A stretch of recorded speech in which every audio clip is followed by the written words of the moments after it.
There once was a man and a woman. They learned to live and love each other, and then the world tore them apart and broke them down, splitting their hearts in two. But where despair would take the right path, hope would be found in its wake. I am the Hearth Guy, and this is the ending of Xenoblade Chronicles 3. If you've followed me this far, you know the drill. If not, I'd suggest you watch the other videos. Either way, we go on. After the eclipse, after Mio's death, and the Endbringer was brought down on Noah's neck, Noah's eyes open. As Noah looks over his own body, as a voice reaches out and asks him if he's pleased with how it all turned out, shadows of combat, age-old memories stirred inside. He sees the silhouettes of his past self and Mio, but they're unclear. He doesn't quite realize what he's looking at, but the voice, a hooded figure, explains the cycle of his existence. Fighting and losing, half-hearted attempts to change the world and shattering under the weight once the love of his life is gone. Once more he has found himself at this point, with Mio's death before him. Would he try again, or make time stop? He is shown the memories of his past, his life and death beside Mio in their first battle against Zed, and the times that came after. He wanted to change the world for Mio, but still he ran. In yet another life he fled the combat and his comrades. In yet another he changed further, becoming a husband, a father. Dreams and hopes are born from a little life. Two selves spun together to make a future named Gondor. But time is cruel, as is Aionios. Mio's life would wane first, as it always did. Mio, her son's hand in her own, would wish a world that was kinder to Gondor than it was to her or Noah. But it would not be. On the day his own life would waste away, Noah took his son somewhere quiet and peaceful, a place they could say goodbye. He tries to give the 10 years of wisdom he has over to his son, to remind him his mother and father would always love him and be with him, and to not give in to the adversity of this world. Words which would resonate within him all his life, along with the peaceful smile of his father. But then he made a choice. When brought before Zed and offered eternity, forever with her, even though it betrayed every fiber of his being, past and future, this Noah became En, and split their hearts in two. Now, will he do it again? Will he ask for time to stop? And why is it that he's here now? Because he is an Offseer. Because he wants to know why they smiled like that. Yoren and Chris, when their final day came and their lives fell short, why did they smile like that? Noah thought for so long that they were smiles of pity, mockery almost, of those who were left behind in this world. A tough break for those still standing, but sweet release for those gone, because it's what Noah would do. He spent all this time dreading and hating the world they were born into. It formed into downright spite for it. He didn't want to just give up, but if given the chance to die for it, would he make the same smile? If he did, it would not have been for the same reasons as Chris or Yoren in those moments, and only now does he realize it, because he saw Mio make that same smile. It wasn't about spite or seeking death. It was about being at peace, because their life and its flame would be carried on by another. But it breaks his heart to know that those were the only smiles left to them. To Yoren, Chris, Ethel, Kamaravi, Miyabi, and Mio. If that is the only kind of smile they can find with their eyes finally closed, then Noah wants to break it apart, to set the world back to how it was meant to be. He may make the same mistakes and fall down the path of his other, but he'll change it all, because Mio left that legacy with him. So even if he has to go alone, he'll do it. Noah, both this one and all his others, built up a world in his mind that was filled with suffering. And to be fair, it is. So he tried to reach others, even if deep down he didn't know if he really could, whether as Ouroboros or an Offseer. He wanted to set the world right, but he did it for himself and for her. Or maybe, for what he thought was for her. She became a good reason, an excuse, life after life. And with her gone time and again, he could not let go. He could not go on. Because in his heart of hearts, he thought of them and those smiles the way he did. Cynically. Though he doesn't look it, it's an absurd, melancholy compassion that lurks in Noah's heart. The kind that made him believe that the ones he cared for, Yoren and Chris, would smile at him in pity upon their deaths. Because he pitied himself, for living in this world and more so for living without her. When the choice was laid before him, he took it, abandoning it all, sealing his heart and light behind the gnawing acceptance of despair and nihilistic grasping for the present. Fear of the unknown and what may come. That is the core fear within Mobius. The fear of heading into a future you don't understand or may not control. Because the most human fear is not the fear of the unknown, it's the fear of not being in control. That fear bred Mobius within each and every one of them, and it spawned into N and M. This time, though, he's got a hand to reach out to him from the darkness, as Mio brings him back, and M stops an execution, momentarily possessing Noah to stop N's blade. Down the steps she goes, carrying the Agnian flute, and then she grabs the Kavesi one. And while N dropped the Kavesi flute at Noah's feet, she presents the Agnian flute. Because she knows. She remembers the exchange they made, and the memories they carry now. This is not M. It's Mio. And N realizes the same thing as he looks into her eyes and sees the fused iris of Ouroboros and Mobius, both existing as one. He looks at the spot where now he realizes that M, his Mio, laid down her life and let her end come. And then Henry McIntyre earns his paycheck.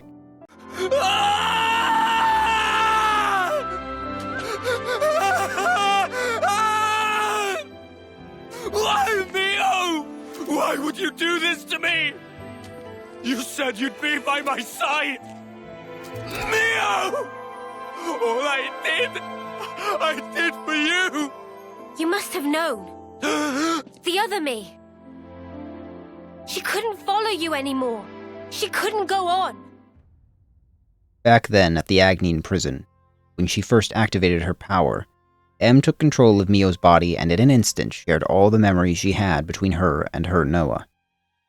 Her Noah has fallen far. Now the only thing that matters is that he and her exist together forever. Well, she never asked for all this. Never asked to be fed by the lives of others. With her death, perhaps it could snap him out of it, make him understand what she really wanted. So the other Mio, Noah's Mio, could share this all with N, and Noah too. He has to know for himself why his other self felt as though this was the path he must choose. Noah felt the same sensation, his son's hand, Gondor's hands, in his own. The heartbeat, the warmth of life, but even in the face of that, N chose to become Mobius, one who harvests and preys upon life. Even a spark of those old emotions would cry out in protest if they remained within him. But N does not hear it. Over 1,000 years in this moment, in this feeling, obsessing over this now eternal. And it was all for his Mio, to make their time together be forever. I can think of at least one man who could tell you the folly of that mindset. Similarly, as N declares his intent to undo it all, rewind the clock and start again, there's at least one other man who could tell N the futility of it. From the second he became Mobius and felt fear for losing Mio, he has been trapped. He thought that if he could extend their time together, it would be enough, so he'd never have to lose anything again. But in his blind grasp to hold on to her, he lost Mio forever. Even 1,000 years by his side, and she was 1,000,000 miles away. Or rather, he was. He ceased to be the man she knew, the man she loved. Lost to the raging currents of the flow, he divested himself of all things but that singular desire, and removed all doubt, leaving only simmering regret. But even so, he does not even see it. He does not see his controlling of M, his perception of her as something to possess or take back. In this case, as if something stolen from him by Noah. Because N lost sight of the point long ago, when he zeroed in on the time itself, he forgot about the relationship. A relationship is forged on so many things, one created out of romantic love even more so. Patience and kindness, forgiveness and understanding, but N discarded it all together for the superficial time. Even though M would leave his side and sulk for long stretches, he saw it all as the same because she continued to exist by his choice, as if that alone justified it. Love is not an emotion. Infatuation or attraction are emotions, but love is more than any of that. Deeper than that. It is a mindset, a bond, a decision you make every day. But N took that choice away from M. So no matter how much she did love her Noah, what held them there was not love anymore, but grief. Grief over what had been lost, what could not be done, what was abandoned, and what would happen if he had done nothing. Despair, regret, grief, N and M became all this and more as they became Mobius, the very feelings which compose the reason Mobius exists. Perhaps this is why they were so powerful, because unlike all other Mobius who clung to the now for petty, self-fulfilling reasons, they clung to it by the very same feelings which made Z, Y, and X come to be. This power could explain N's own power, alongside holding Logos himself, and this power could explain why now M could resist Z's power and shatter the staff in X's hands to free up Ouroboros to stand against N, and this time push him to his limit. As Riku said before, Noah now understands and pulls free the real Lucky Seven, or rather, the Sword of Origin. Seeing it instills fear in N as he realizes Noah's capability to end it all. Even Mobius, which now embodies the endless now he's given it all for. And Noah will gladly do so. Whatever holds their lives back, whatever keeps them from existing as they were made to, he will shatter it, cut it down, and free the world. More so than N ever did. N who ran. N who gave in.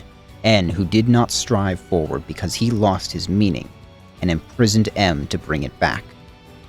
But Noah won't fall down that path, and he has now grown beyond his darker shadow. One more time, Mio tries to break through, to show him the feelings of confinement M felt while stuck in the life she never chose. She just wanted their own life together, never anything more, and they had that. But N was too afraid to let that be all. He hungered for more time. But when M died, gave her life for Mio, N could not understand it. What was really a final hand stretched out he saw as a rejection of him and his reasons, but M wanted to free him of his obligation, to let him finally rest with her. Still, he has kept his eyes closed so long he no longer knows how to see. With his core damaged, X knows she can't possibly lose a valuable Mobius like him, so she activates the False Queen and sends her after Ouroboros. The Queen is no better than a distraction, however, and with the true Sword of Origin they destroy the very essence of the flame clock at the castle, freeing every soldier there. At least, that's what I assume happened here. All I can tell is that Fake Nia got hit by a very large magic sword and the flame clock died. Speaking of X, knowing the Sword of Origin is no mere toy, has one last trick now that the castle is free.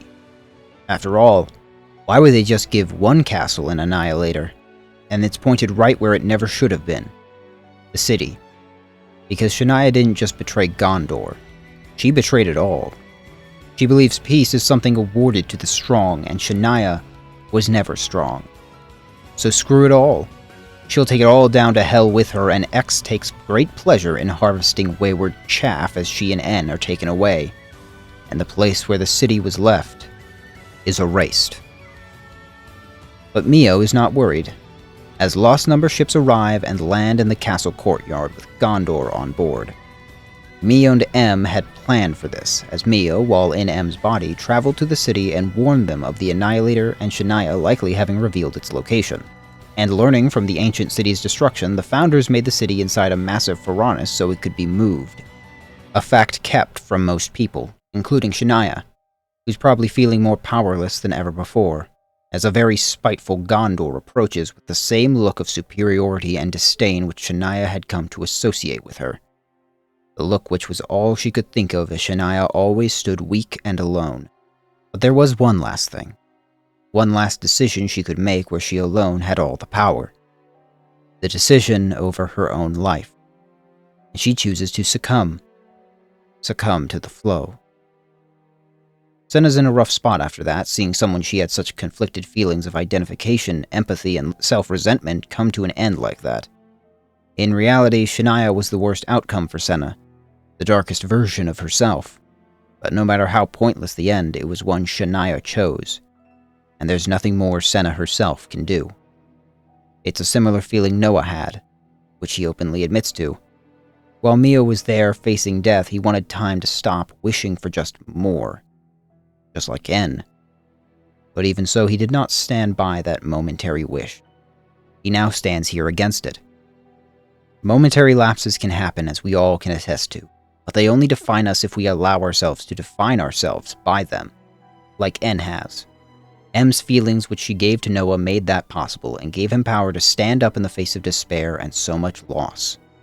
And when M died, her life, scattering and disappearing into the flow, her memories and spirit exist still within Mio, as her new iris shows well. And Mio needs to show them one last place from those memories, to fulfill M's will. Also Gondor joins as a hero now, so I guess we can say Gondor has the best hero quest? Seriously though, Mio takes them to Hope's Rest, where the first city stood.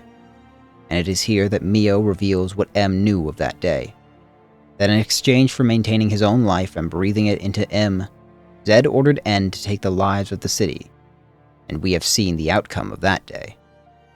In the aftermath of his son Gondor's death and the destruction of the city he helped form, N was at last truly Mobius, sacrificing his past and their future to hold tightly to the now, while M was trapped and forced to see what they both had become, unable to even die. This impossible choice, his people and son or his time with her, past or future, hope or regret, the decision, so it would seem, split them in two, and made Noah and Mio, who were their repentance made manifest. Even so, though that was the only smile M was allowed, it was still a smile. She was content, now that she knew her repentance would carry on. And that repentance had a clear goal: find and awaken the Queen of Agnes, with the key Gondor gives back, and defeat Zed once and for all. Okay, I just have to say it now, but what are the order of events here? N and M died several decades before N's attack on the city, long enough for Gondor to grow old and have children and then grandchildren. The timeline, as it's presented, kind of makes me assume a few things. First, was just N Mobius for several decades and M was still dead until then? Or were they both Mobius and this was just Zed dangling M's life in front of N as a part of some test to his resolve? And was it necessary to bring back M, or was that just an excuse alongside getting rid of Alpha? Or was it both?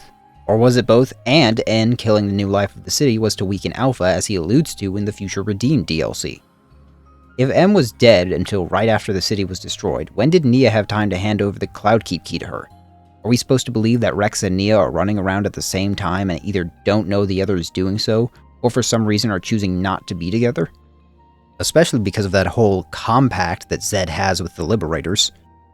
Did Nia wake up from her nap just to give M the key and then return to sleep? Her phrasing in this scene doesn't suggest that, so what even is time right now? One of two things has to be true. Either M was alive and Mobius before the city was destroyed, on top of Nia being around during the Alpha Crisis and just doing nothing, or a longer period of time elapsed between Gondor and N blowing up the city and the start of the DLC than it first appears. I'm leaning towards the last one, but I'm not 100% sure on it. In preparation for the end, they take the time to rest in the recently claimed Agnes Castle, which I guess means the functional hierarchy of Agnes is dead since the fake queen is gone, and the castle won't be deploying resources or ranks anymore. So, all cheers for that kind of unexpected win. Another unexpected win is the removal of Mio's time limit to her life, now that she possesses a Mobius body. Tyon and Uni discuss this, and the relief that comes with this. More importantly, Tyon admits that they are only here thanks to everyone. A bit more emotionally open than he is used to, but it was born from the bonds he made, such as when he and Lance bonded over sharing a driving force, or when Uni was anxious and he calmed her nerves, or when Noah said to him long before that there had to be a reason for their meeting. Similarly, Uni is showing a bit more optimism. As for that reason... I thought you were one to worry about the details a bit more. Now I've got a reliable guy to stand by me, so... Oh. Psst, Taion!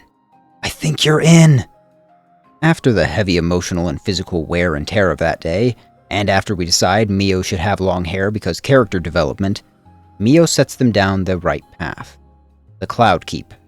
As long before her slumber, Nia granted the key to the keep to M, believing in the humanity still within her, and assuring her that one meant to take the key from her will appear, their true selves. That much Nia knew. As it turns out, M was the one who gave the key to Gondor to begin with. Perhaps she recognized the blood of her own dear son within the one who bore his name. In accordance with a promise Gondor made to M, she agreed to wait in the Agnes prison, and came up with that whole spiel about killing the Now and the cost of this war, pretty much to screw with them. Because Gondor. There is one other place in the vicinity of the Cloud Keep Mio wants to go. Colony Omega. A special covert colony of Agnes which has ties to the experiments which Mio and Miyabi took part in together, and where they both lived. Now, both still live. As M's memories showed her, Miyabi continues to exist at the colony under Mobius Y, one of the original Mobius. Said Mobius are having quite the meeting as they all consider the experience which wounded N's core and left him wallowed in despair. X is frustrated and looking for a plan, Y is simply intrigued by the unpredictable events that have transpired, and Z, as always, simply accepts and stays still. Waiting.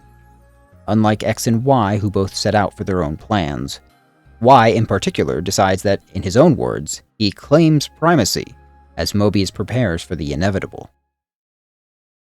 With their path set forward, we have to finish up some important work. Before heading out, for instance, Isard sent a message to Taion urging him to visit. When there, Isard reveals a special membrane once held by Nimue that covered her iris. For you see, Nimue was no normal Agnian soldier. Once in Orithia Sea, Isard's squad was attacked and decimated, leaving him to certain death, until Nimue found him and nursed him back to health in her home colony, one cut off from the world and distinctly self-sufficient. Once, an Agnian castle was stationed there before being destroyed, and cradles from that time still pumped out soldiers untethered to a flame clock and simply living peaceful, secluded lives. It was clear they were no friends to outsiders, so Isard eventually took the hint and left, taking Nimue with him, as she longed to see the world beyond. She had the membrane crafted to hide the true nature of her iris, unbound to a flame clock. And that is a problem, as what remains of Agnian leadership has sent word to have this colony annihilated. Isard is in a tough position. His colony, despite being unconscious during Ouroboros' shenanigans which set them free, have been totally severed from Agnian communications, and to move against this attack would put them in harm's way, which has been tenuously avoided so far. So, while he doesn't admit it, he wants Taion to save Nimue's home. Naturally, Taion and Ouroboros agree to it, much to Isard's relief and guilty conscience for dragging Nimue into this mess, and now possibly leading to her home being attacked. He sends Taion there to keep it and potentially a reborn Nimue safe in his stead, fearing how he may act if he were to see her there. He's not the only one worried about guilt, as this whole situation brings up the old memories of Taion's part in her death. This time, though, Uni and the others are right next to him to pick him up and be beside him. But whereas Taion has Ouroboros around him, the consul who is busy at work digging through the caverns to get at the colony is alone, save for the machines he commands. Fun fact, said consul is Consul V, one of the oldest consuls in Aionios, who's been kicking around for well over 1,000 years. And he's gotten rather good at his job, seeing as though his Pharaonis is stuck at the entrance, his smaller Levinuses have started swarming the caverns and breaching the Lost Colony's line. Ouroboros naturally steps in to save a forward squad, and Taion finds Nimue. The isolationist soldiers are slow to trust these sudden saviors, except for Nimue, who can simply tell Taion is worth believing. Of course, Taion himself is in a bit of an emotional state at seeing her again, and lets slip he knew her name. So what does Taion do? He lies. He lies like a king, Man pretending he can guess names at the drop of a hat. I'm with Uni, this is giving me a headache. Although, outright telling her the truth would be like taking all that crazy nonsense they've had to learn in the past few months and trying to cram it down her throat in a few minutes. So it's better not to overwhelm her, or as Tyon and Isard believe, it's better not to drag her back into this world. And for that, when Nimue asks about the world outside, Tyon tells her what a wretched place it is, a world of constant, unceasing conflict where life is traded like currency, but she still wants to see it. To know what the world beyond is like. Besides, if someone like Tyon is out there fighting to change it, then she believes it must be worth seeing. Sequestered away in a grove of glooming Sophronias is the Lost Colony. Drenched in shimmering leaves, the people of this place and their chief have lived here for countless years, and have no intention of leaving, even with the enemies bearing down upon them. For so long they have enjoyed this peaceful seclusion while the rest of Aionios killed each other. So perhaps they see the war upon their doorsteps as simply a matter of fate, and they will follow what fate prepared for them. Do they truly deserve such a fate? Yes, they have ignored the world beyond, but is that worthy enough to accept their death? Of course, Tyon's not the only one thinking on it. The situation, meeting someone you knew in their past life, draws Uni's thoughts to her own husk, and who she used to be. Whether she was the same as she is now, or if she was different, maybe even like Nimue. But even when Tyon drops the ball a bit on complimenting her, there is one thing different from her past life. She's got Tyon and the others, and that goes both ways. If the colony won't leave, then it's up to Ouroboros to crush the incoming attack. And for that to happen, Tyon has a spark of inspiration. Seeing an ancient and partially malfunctioning Faranis with an active flame clock that appears to be mistakenly registering life connected to it, Tyon realizes this must be the reason Mobius suddenly took notice of the colony and put it in danger. And now Tyon plans to use it to save the colony. While Riku is trying to jury-rig that age-old machine to be running, Nimue can tell they're preparing to fight. Some connection lingers in her mind towards Tyon, and she worries about the outcome, especially his safety and her own desire to not shy away from the reality of the world. The beauty of this place shows the world is not wholly lost, that peace can still persist even here. It's something that must also be protected. And that's a mission Tyon bestows upon Nimue, that once their fight is over here, then her own will begin, to defend the tranquility of her home. Riku sets up the Faranis as a lure, just as Tyon intended, to draw out the Mobius which has tracked the colony based on the Faranis' flame clock. Betting on the Mobius' own stupidity and refusal to use soldiers that might be able to think and plan for themselves, the Faranis keeps the attention of the console's Levnesses, while Ouroboros circles around and attacks the lone console V. And V is a total clown. A dangerous and poisonous clown, but a clown nonetheless. I half expect that he was made Mobius just because his idiocy kept getting him killed early in every incarnation. It's a miracle he survived as Mobius this long, frankly, so I feel like we're doing Zed a favor by getting rid of him. With V dead, they overcharged the Faranis and self-destructed against the cavern entrance, again sealing the way to the Lost Colony save for a small side entrance that would be harder to find or send troops through. Now the colony is safe, as is the refuge of the Sophronias. Nimue, having now witnessed the kind of fighting Tyon engages in every day, understands the weight of his war, and can in turn dedicate herself to her own war, to protect this sliver of peace for whenever those who are out fighting need to rest. She and the colony will be there, and one day, perhaps even Isard will be able to face her. Far off, Mobius Y and another speak about an old project of his which he abandoned, a green flame clock. Normally, Y would disregard anyone trying to use his old refuse, but this console intrigues him with her proposal. This flame clock will not share the flames equally. Instead, it will consolidate them all, to be given to the last soldier standing, among which is a shadow of Lanz's past. As for Lanz himself, he watches the training of the city folk in hopes of learning from it, but it only brings back old memories of their youth's training. Specifically, that little garbage can Garvel, and the many times Lanz bested him, fueling resentment in Garvel, and a desire for greater acclaim from Lanz. In the city, the same thing can happen, as only 6 can be made into Ouroboros candidates. So many who train for it will be shuffled to the side as not good enough. It's a fact of life that not all are equally gifted. The struggle between talent and hard work is one that has been covered in almost every form of media. And in this case, Xenoblade takes an interesting approach as shown in a conversation between Lanz and a random street performer he sees get shut down by local militia. Lanz can't help but wonder why he isn't out training and preparing to fight like everyone else, or why he'd go through all the trouble of his little juggling act only to be pushed around for it.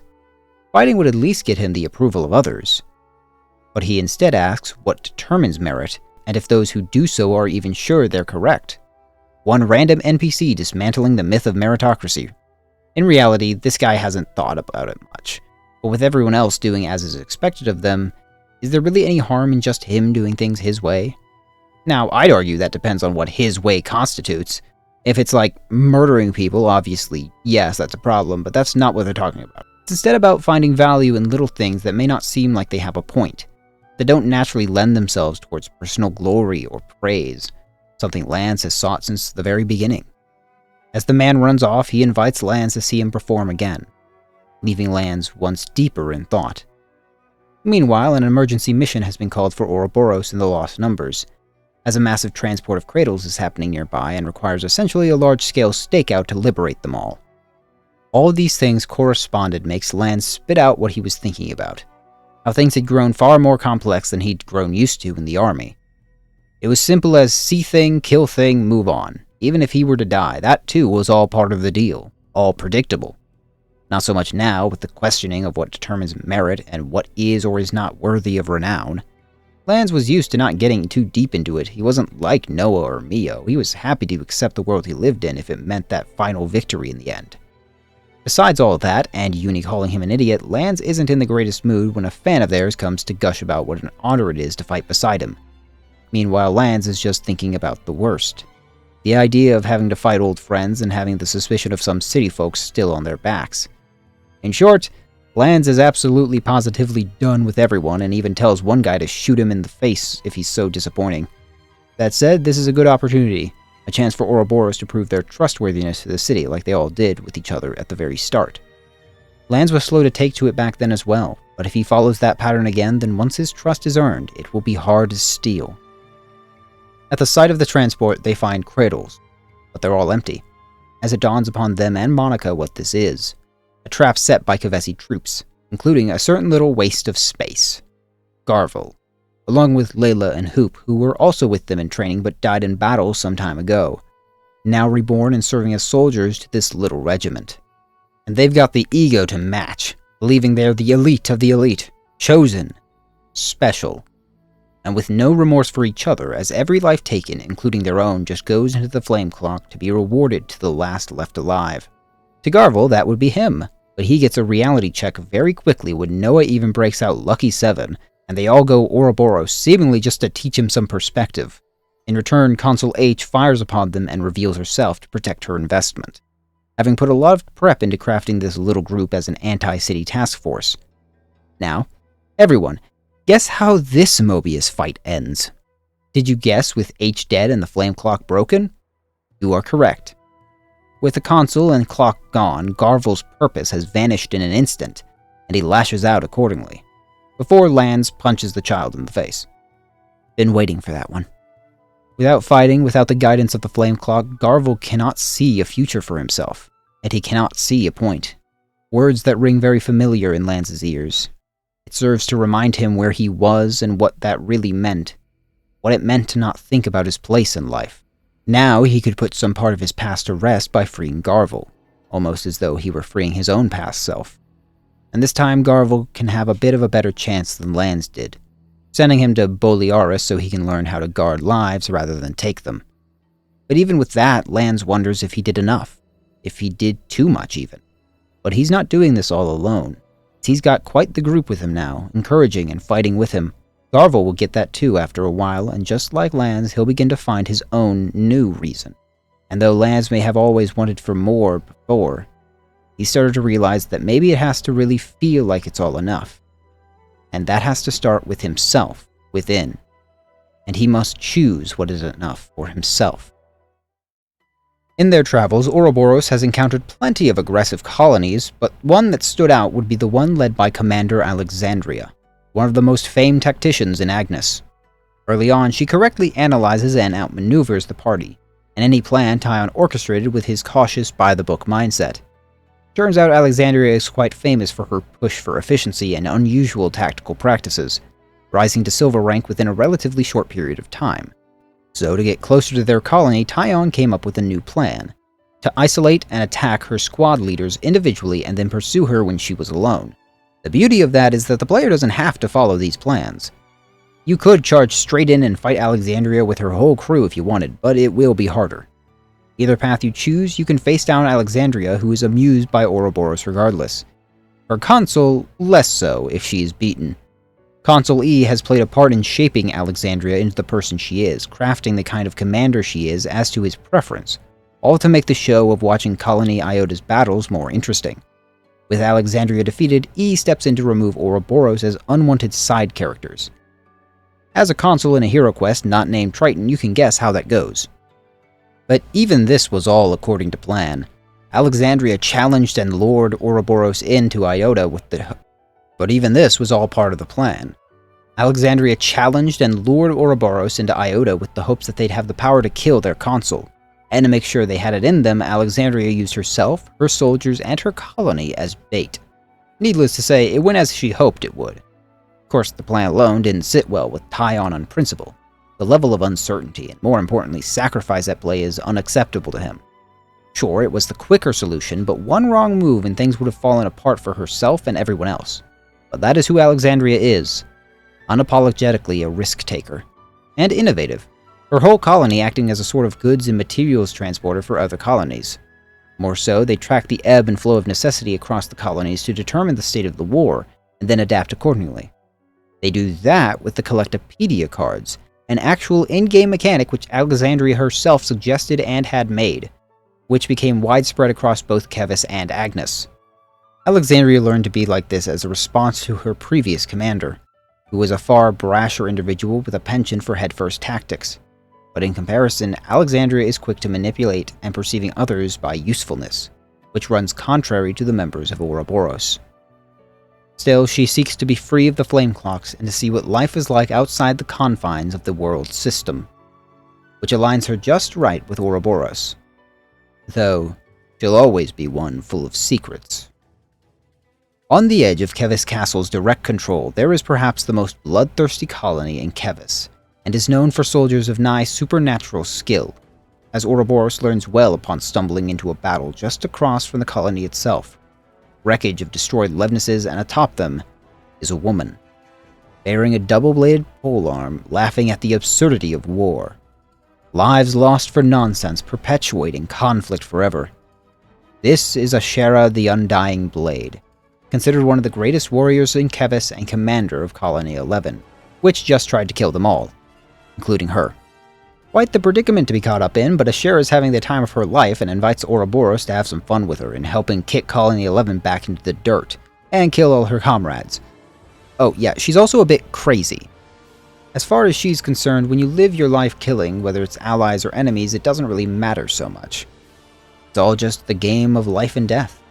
Curiosity gets the better of Ouroboros and they follow her as a favor for helping them prior. Of course, her plan is to run straight at the colony along a single bridge with barricades which are manned by soldiers, which as Taion points out is utter insanity. Oh, come now. We live in a world of strife. Hold on, what? We live in a world of strife. Is that Dunban over there? Ashera, being a classic Blood Knight, hungers for the satisfaction of soloing her own colony, which has never once been defeated. Even if she does die, it's just a part of the duty as a soldier, or so she says. Lanz is fanboying at the idea of fighting alongside the greatest defender in Kevis, and Uni has had it up to her wings with this nonsense very quickly. Even Gray, who shot at them, irritated her less than this. This is a lady who is upset being called a suicidal maniac not because it's insulting, but because it lacks zest. We left Crazy a while ago. Yep, it's official. We found the worst commander. And yet she's still somehow the lesser of two evils, as the person leading Colony 11 against them is a consul. One who sees herself as a great tactician and superior to Ashera, despite Ashera proving herself far and above anything she can muster. This sort of petty, unspoken rivalry between them is the impetus of this consul-commander relationship. Oh, but she's not mind-controlling them. Ashera's colony just wants to kill her that badly because they're all as hungry for battle. Consul R doesn't really have to do much encouraging beyond that, but even if she could, her primary reason for hating Ashura is her being disrespectful towards R, along with just generally doing whatever she wants. R is a control freak that wants all her soldiers to act exactly as she likes, which sucks for her because Ashura is a bit too far gone for something like military discipline. Sadly for R, the entire colony is like that. She never commanded respect from any of them. They only listened because it led to glorious combat, the combat they wanted and thirsted for. Ashura, bluntly stating as much, drives R to rampage, which makes Ashura very happy. No, you can't fix her. But when R lays defeated, Ashura doesn't kill her, which is only more infuriating to R. Not out of mercy, no, because if she lives, then she could provide even more fun chances to fight. Because that's all that matters to them. Even after the flame clock lay destroyed, Ashura's not given up her desire for combat. Why? So they can all one day die in glorious warfare against a worthy opponent. Even the situation with R was leveraged by Colony 11 for that possibility. Never because they had to or were scared of her. Because Ashura wants to die. He thinks it's the most natural thing in the world for soldiers like them to want to die. But Uni, who has memories of what it was really like, can't stand that. It's childish stupidity. A vain glorification of bloodshed which is just a wrapping for their suicidal march. Uni really tears into Ashura for all of it, enough to make the others try to pull her back and make her apologize later. And in doing so, Ashura reveals the real reason behind her wish. To leave a legacy. What else could it be? A legacy that makes an impression on the rest of the world. The way she sees that to be done is by dying gloriously. It's not about seeking death, it's about seeking meaning in death. On the outside, it looks like simple suicidal nonsense. But really, everyone there wants to prove the worth of their life by the measure of the whole that is left when they die. Despite not understanding, Uni can say one thing. The way Ashura fights really is breathtaking. With that said and done, Ouroboros start back down on the road to the Cloud Keep in the northwestern mountains. And on the way, Noah finds himself enamored with the blade he has. Riku explains that the form and function of the sword is rather simple, as it is more the will of the wielder that matters than the sword itself. As a conceptual weapon which is formed by the spirit of one who once housed the spirit of something called a god, which in turn is sheathed in what is very likely the Ouroboros gauntlets that house the Numa core crystal, why wouldn't emotions resonate in the blade and give it power? And Noah asks the most important question of this whole game. Just who are you? Riku, just Riku. Common variety Noppon. Those words haunt me to this day, but it's enough of an answer for Noah. In the end, Riku managed to do his job just right. He found the one worthy of holding the Blade of Origin. Now he just has to get far enough to save his master. Elsewhere, Moebius Y and his commanded unit of familiar faces waits in the mist and woods. Miyabi's song piercing the dark and guiding the spirits of these wayward souls, waiting for Ouroboros. And on the way there, Mio remembers her days with Miyabi and the rocky way it started. The two could not have been more different. Miyabi struggled in every training session while Mio excelled above everyone else. Even so, both were selected to be off-seer partners for the colony, infuriating Mio for what she considered a lesser position. While Miyabi tried to approach with hope and expectation, Mio sulked in the perceived demotion, dismissing Miyabi out of hand. Seeing herself as being in a pointless position with a klutz of a partner while the rest are achieving something, said something being killing and collecting the life force of the dead. The same dead who they play to and who they alone would ever hear the song. Yet another pointless act in her eyes. But Miyabi asks a pointed question about Mio's motivation for recognition and acknowledgement. As for Miyabi, she's happy she was born clumsy and weak, as it gives a good excuse for her fear of taking life, which comes so naturally to the other soldiers, including Mio. But where Mio sees it as living to fight, Miyabi recognizes it as fighting to live. An important distinction that Noah would one day draw to as well. And just the same as Noah, Miyabi feels sympathy for her enemy. Knowing the motes of a Kavesi is no different from a mote from Agnes. So, if they are burdened to live in such a cruel world, the least they can do is send the lost and departed on, and give peace to the living. It was from that day that Mio understood, and she and Miyabi became true partners. And then the day came they were transferred to Colony Omega, She tells the story to the others of when she and many others were sent to Mobius Y without warning or explanation, not to fight but to be examined, looked at and prodded every day until something happened. A malfunction with the flame clock. The furnace filled with deadly smoke and began to collapse in on itself, while Y simply teleported himself away.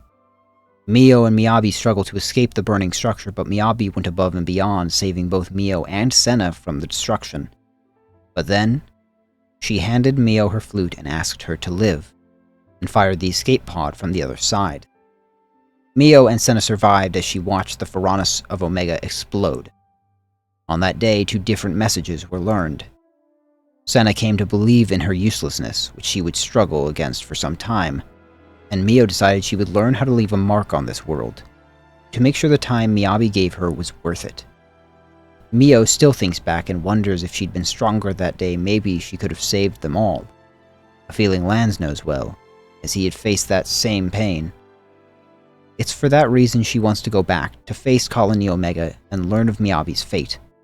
Omega is an odd colony, without much knowledge from their own experiences or from M's memories. It was not designed to fight but to be a housing place for Y's experiments, and left almost entirely separate from the Agnian military system. But Senna does remember one thing that Mio hadn't. The flame clock, burning violet, the same color as the flame clocks on Kamaravi and Ethel's furnaces outside the Kavesi castle. And now it burns again, as Y concocts a plan to upset the waning life of the world and extend it even further, to halt the annihilation events and make this endless now truly endless, for the good and well-being of Mobius. And it will all begin with his precious Miyabi. Ugh, hate that. Thankfully, to end that, Ouroboros approach and fight through perplexingly a mixed unit of Agnes and Kavesi soldiers. For obvious reasons, that raises some alarm bells in their heads, and even in front of the colony they find mixed batches of soldiers waiting. But among them are those who should be dead. Mwamba and Hacked, old friends to the party from before becoming Ouroboros, and killed by D&J. Soon Kamaravi is also revealed to be alive and in his late 10th term. And Miyabi stands apart, playing her song for them, and the reason as to this seething madness is soon explained by a rather dramatic Mobius Y. They are mere revenants, puppets bound to their natural instinct to fight and kill, as all soldiers should be in Y's mind, free of thoughts or feelings that only muddy the waters.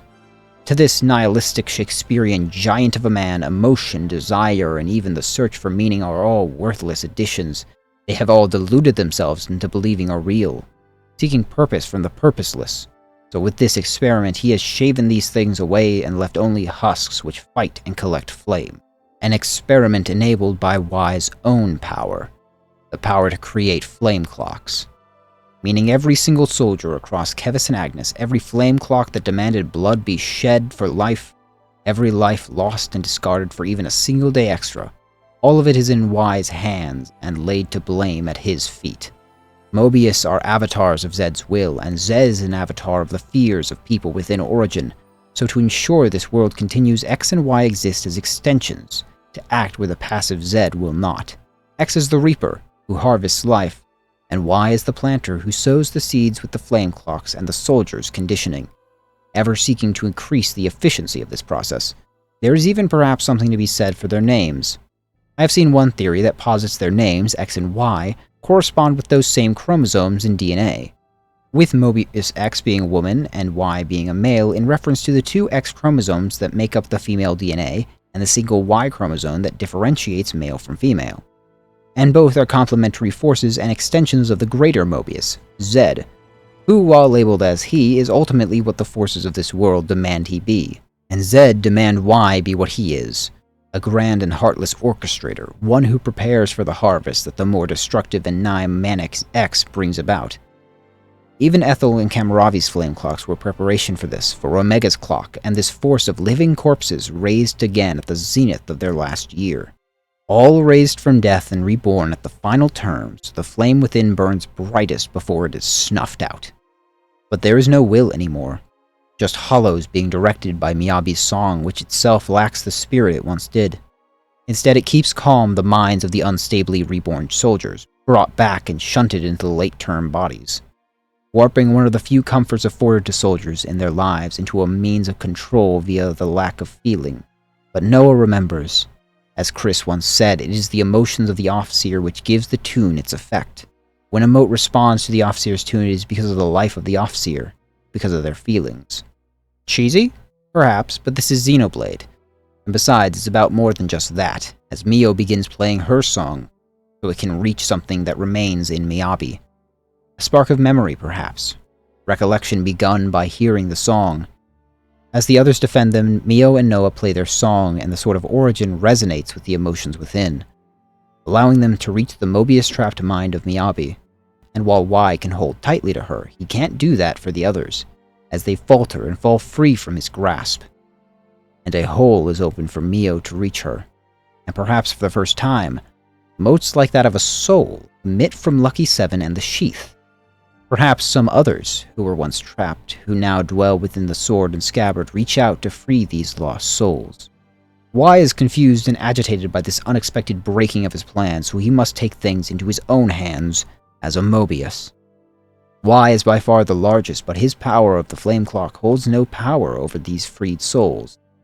And yet, when they restrain him and break the flame clock, he shows not fear or ill will, only expectations for what they will bring next as he vanishes. I wonder why that is. Why do you think?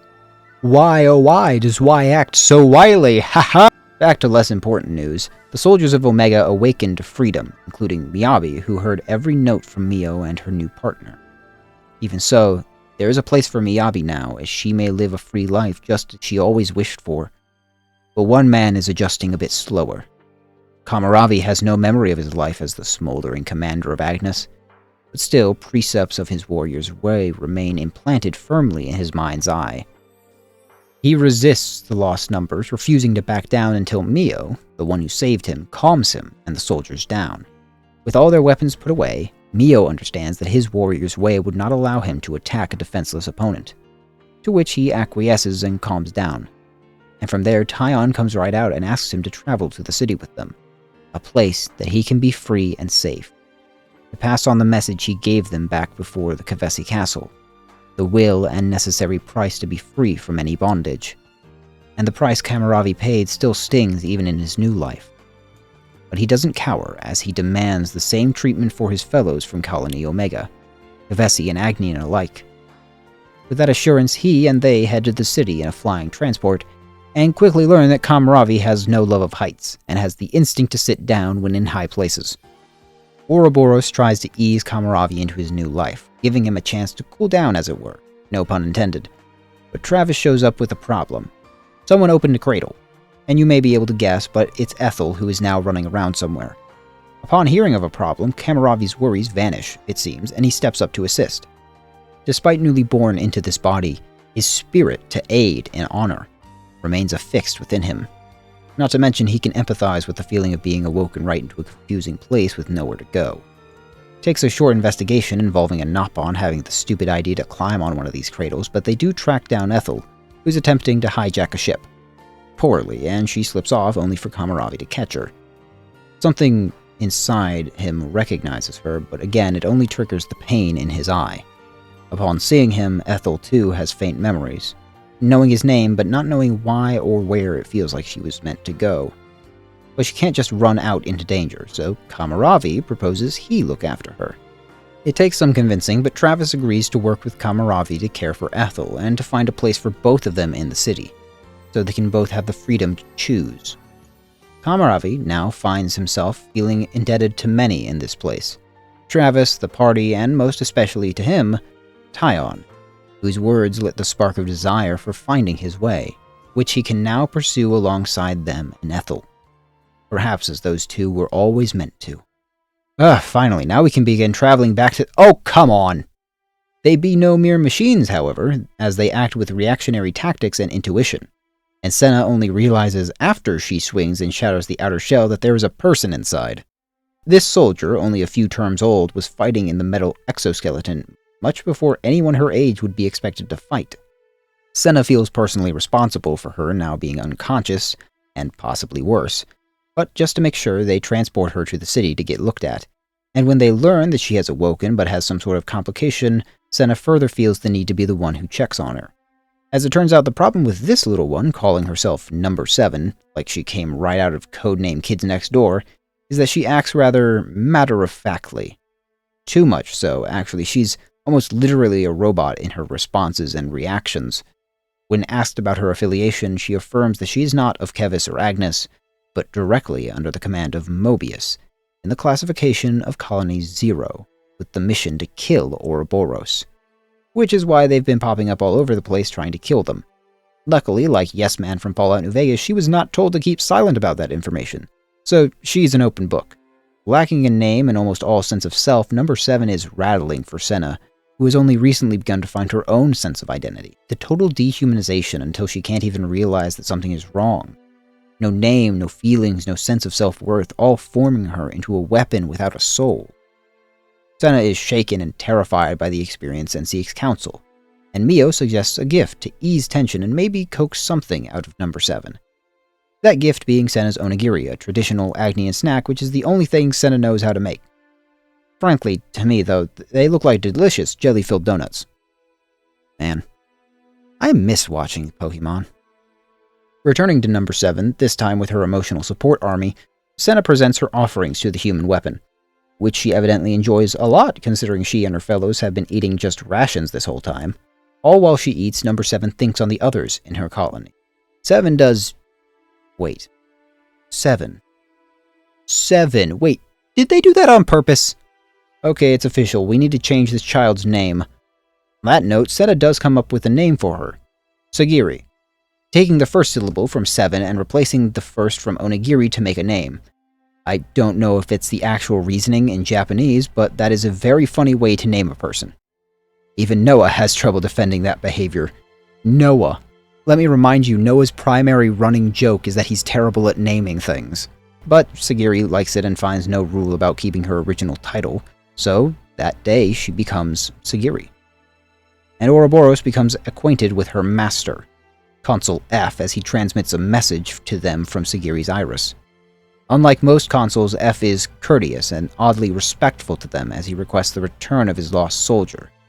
He speaks of valuing the life in his colony and will even prevent his units from hunting at them any further if they agree to just return her to him, even giving their coordinates free of charge and orders Sagiri to lead them. And then he tells her that they've been worried.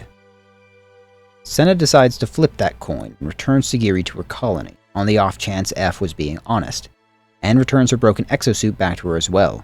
With Sagiri back in one piece, F officially rescinds the kill order and invites them to tour Colony 0, ordering Sagiri to lead them. And she complies, as she does not have a choice. She's the effective leader of this group, but even so, F is the one in charge, and his word is their will. But Noah and Tyon notice something.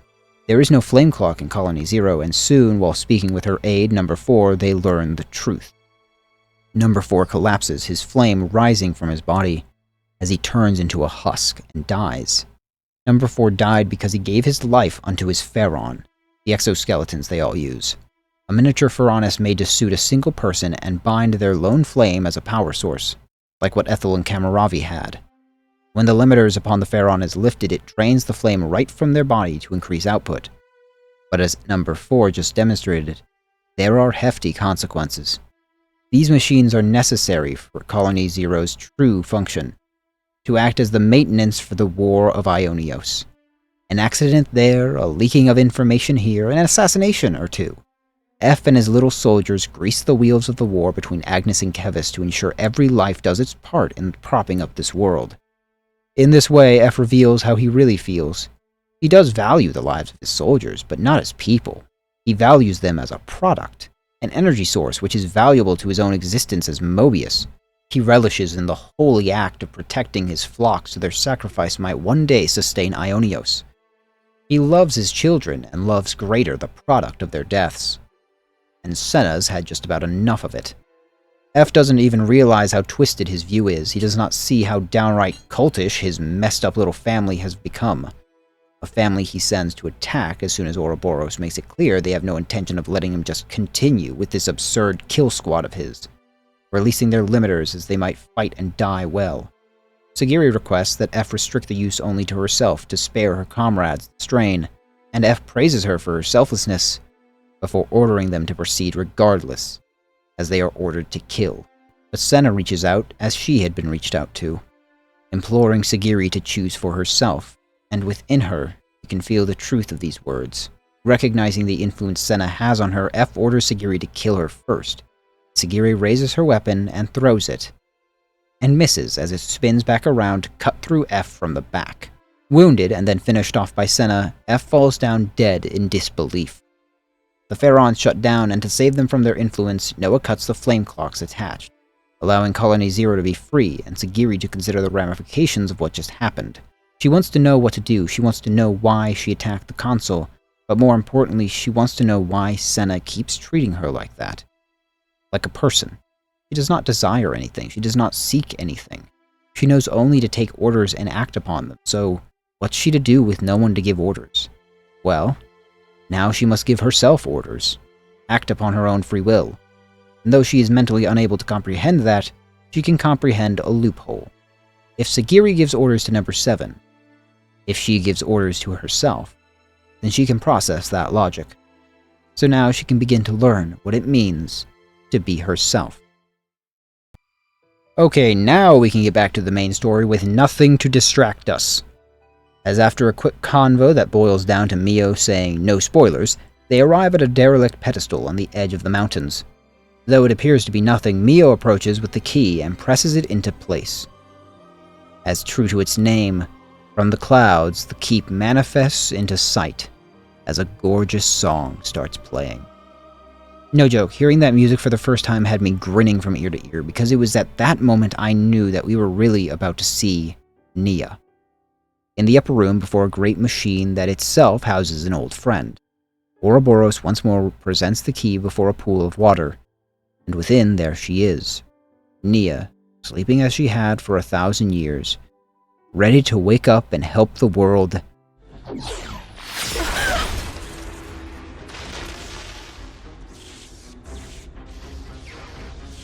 They made her a donut. D and J are here, having indeed survived up to this point and tracked the half-Mobius Mio, and just waited until they were in the right spot to kill the Queen. Lanz demands answers from J, to know how he could do this and why he would trade his life for Lanz's. J responds that perhaps it was to make himself useful, as he'd only ever seen himself as worthless, envying Lanz for his confidence.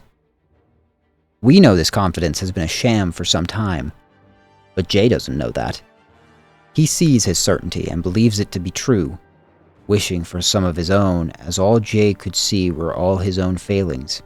And yes, all his own failings, as when one becomes Mobius, they bear witness to all their past lives. And in every one of them, J was a failure. The weak link. Useless.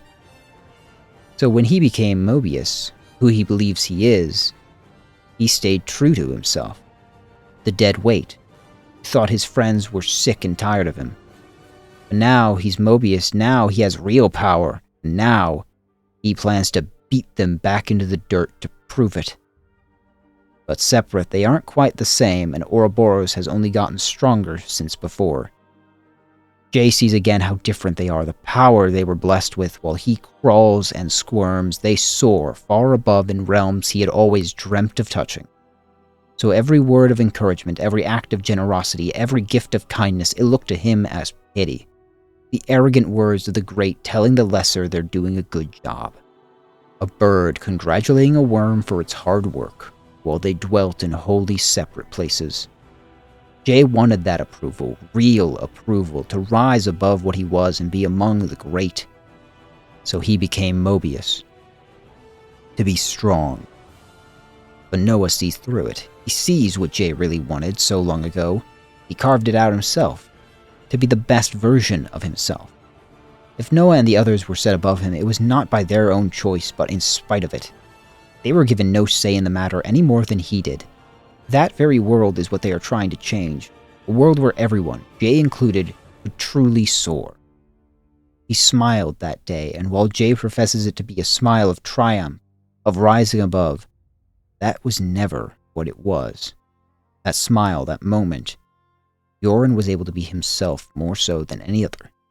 He was able to break free from the restraints this world set for him for just a second, and became more. Jay has spent his entire life seeking an explanation for his action that lined up with the life he now has. To deny his past so fervently that he'd ignore the real reasons behind his own actions and those of his friends. And Lanz won't let him run from it anymore. His death changed Lanz, pushed him relentlessly to become something more, to learn what it took to protect his friends. They all learned to move forward, and so can Yoren. He, all of us, are so much more than the sum of our past mistakes, as he recalls that day when he moved without thinking. D refuses to allow any more of that. D pins Jay down and forces him into an interlink. I don't even want to think about that implication, honestly, but D decided to share his own experiences. His own past. He recalls the dreams he had when he was human, dreams of death, his own and others', slaughter over the battlefield. And when he became Mobius, he learned that all those dreams were real. They were memories of all his lives as a man named Dirk, where he would fight and kill, not with a blade to take life, but with a cruel claw-like weapon meant to sever and splice his enemies and friends alike, all for the sake of the kill, and to mount a collection. Heads, dozens of them, from across the eons, all piled together for his leisure. He won't let them break the cycle. He won't let them free the world, because he wants to keep feeling this way into eternity, to remember and collect every face of death and despair until it drowns the world. Crashing them through the floor, he takes the fight to a larger arena where he thinks he'll have an advantage. But with Jay holding back and the much greater Ouroboros, D is stuck in a losing state. He demands more power from Jay to finally stop being a deadweight. And he agrees.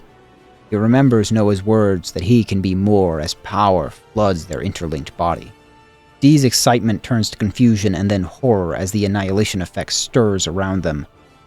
And Yoren takes a step back. And then another. Then another. While D struggles, he finds that his will is nothing compared to Yoren's. He has decided he'll be different. He will move on and save his friends. He won't stay standing still. As Yoren looks back at his friends one last time, he takes the last step and flies, taking Dirk for one last wild ride into oblivion. Fading into light, all Yoren can think of is the hope and chance to see them all again. On the other side of eternity, the Kavesi Ouroboros are in mourning, as that day Yoren truly died. But time must move forward, though they don't at first know how. When they look to the Queen, her body having been pierced by D, until she starts to move. Because D aimed for her heart, but he only worked off what made sense for this world and couldn't have comprehended the fact that Nia is a blade of all rest, and the greatest healer of that world. Her core was all that mattered, and that's a few centimeters off from where her heart is. Hope still lives, as she rises to her feet. My name is Nia, and I am the Queen of Agnes, one wing of Aionios. N and M. Another version of us. What are we really? Why do we exist in the first place? The answers are within me, together with her hopes and dreams. I will give them a voice. I will make him hear our truth.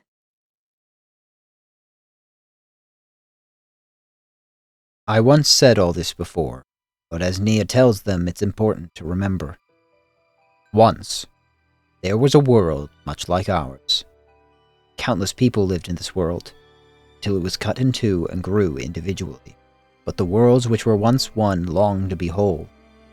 The collision of these worlds, now comprised of two opposing forms of matter, would no doubt annihilate all things. So, through the communication of light, the peoples of the two worlds of Allrest and the Bionis made a plan to create Origin. And if you followed thus far, you know the rest. Mobius manifested with Zed at its center, taking power of Origin and kidnapping Queen Melia to use as a key to the souls within. And left alone, Nia used her own key to forge the Ouroboros stones, while the Sword of the End, a result of a similar process by Melia, found its way to Noah's hands. Combined, they allowed them to resist even Zed's power to a point. And now the way of freeing this world is set. They must find and break into Origin to seize back the center of life and unshackle Aionios. Only then can their worlds be freed. Only then can free will return to both worlds. And Mobius, well, Mobius's existence and their worth will be up for them to decide. Upon realizing their true nature before Zed himself, in the center of the sea where the Sentia Omnia region once existed, where it crashed after the destruction of Alpha, and remains to be hidden within a great vortex. This proves to be a problem, as anything which approaches that vortex is ripped apart in seconds. But surely Nia has a solution for that too. Right. Actually, I kinda don't. Nia, you have done nothing wrong and we all love you. Mio isn't much help either, as ever since taking M's body for good, her Mobius powers have been lost. Probably to prevent something like her, sneaking an entire bunch of Ouroboros right into Origin. But you know what could get into the vortex? Boat! The ultimate vessel as created by Samon, and the real hero of Xenoblade 3. Bye, Nia, I guess. Rude.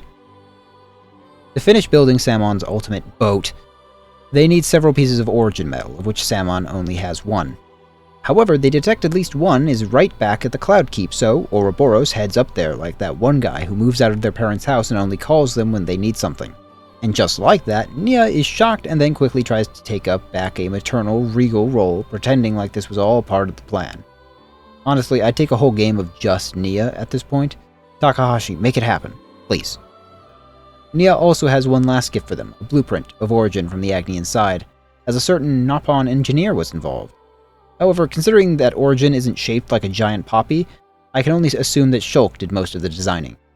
This time, Ouroboros gives Nia a proper goodbye and promises to seize a future for all of them. Alright, what is it with Welsh cat ladies being the best characters? I swear, it's like a prerequisite.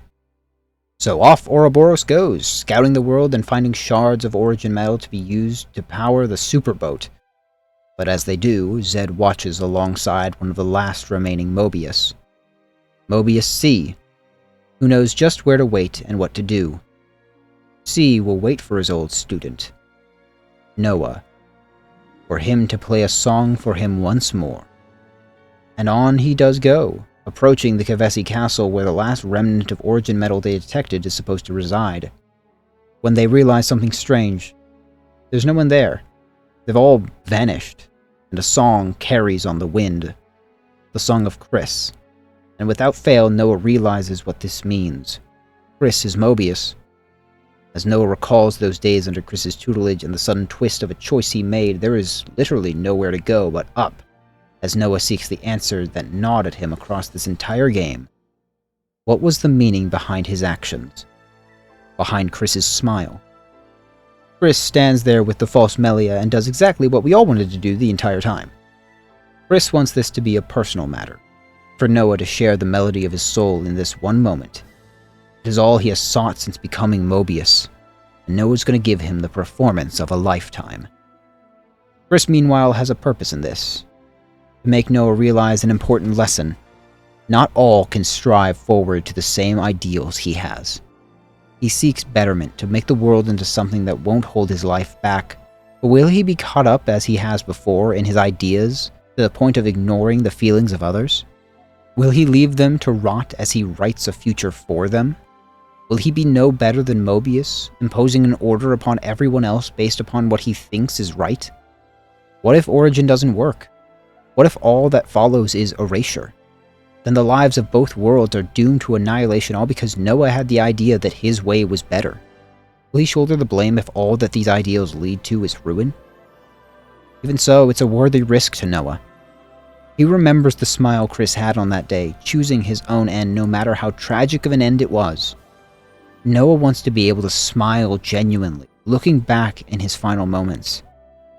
As one man trapped in despair once said, "Happy is the man who can sleep in the comfort of the smile he sees then." Noah himself wants to smile like that, to have a good end, and to do that he must at least be allowed to choose it. This world crushing everything and everyone with a lack of choice. So if that is the world Aionios is, then he will cut it free, even if it destroys the world. Chris understands now, and he wishes to see all of Noah's conviction. So they struggle on, and lead to the certain death of Chris. His work done, his desire satiated, Chris lays back and accepts death, once more, as he shares a moment with Noah before the end. He confirms that it was Zed himself who made each former human Mobius, and that Mobius themselves are racked with fear for the future. They're strong, but fear death that they can't return from. So, to take even a single step forward is unthinkable. Chris once became an Offseer to understand what connects the one being sent and the one who is sending. And he learned his answer. The song. The emotions within the song, embraced by the player and taken from the one sent, mixes and changes the song again and again. And the city embodies this as well. New births and lives independently of Mobius, origin, or their cycle. A sign that the world is not as stagnant as it may seem. So as Chris, a Mobius, and being of stagnation dies, Noah plays a song for him, that he might remember and feel the emotions carried by all those connected through Noah. A song of hope and of change, while the people of the castle awaken and find a new life where, just as Chris wanted, they find value in all things.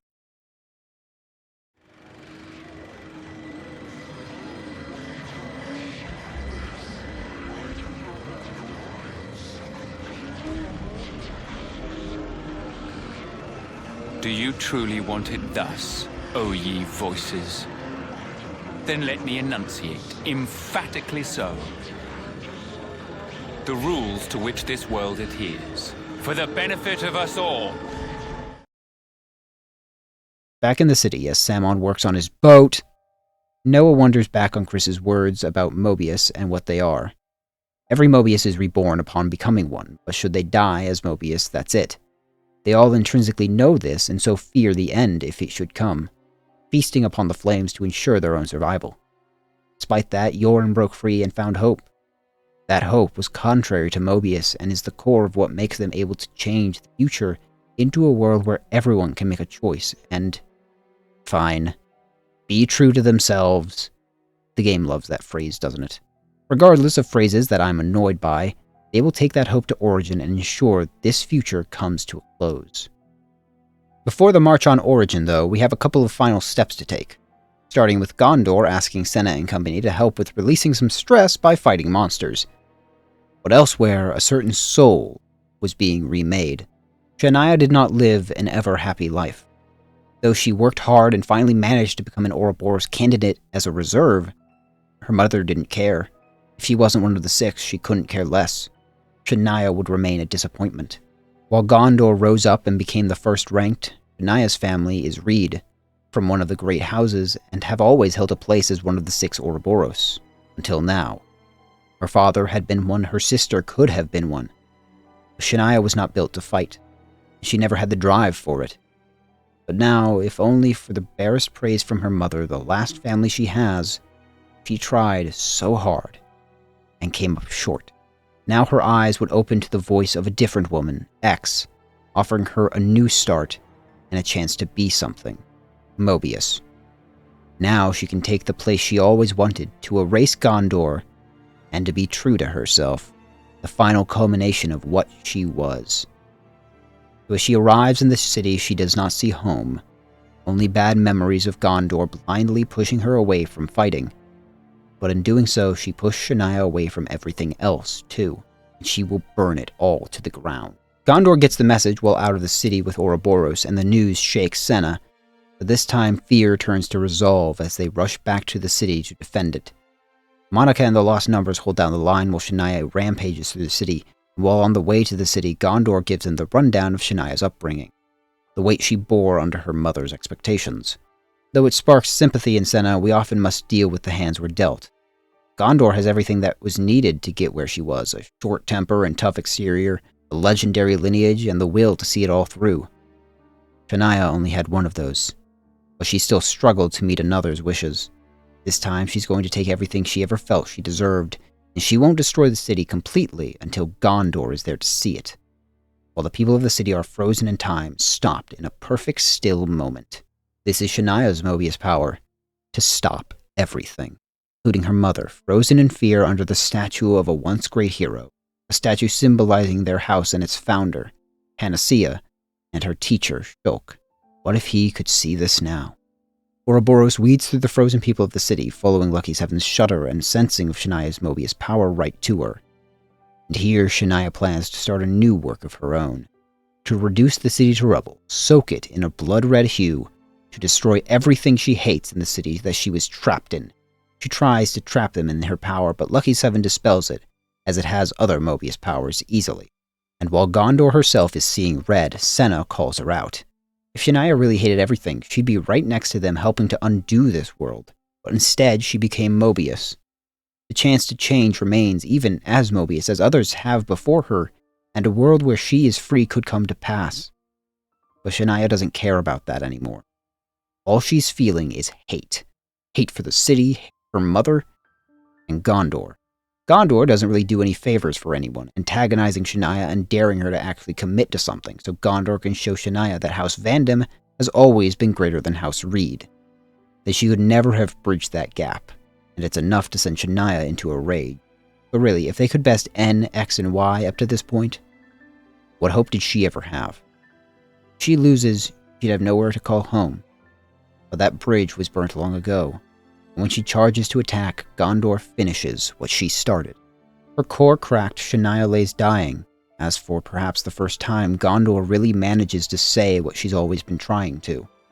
Shania always had a love and a gift for art, one she put to the side to embrace her mother's desires and her own desire to be celebrated and looked up to.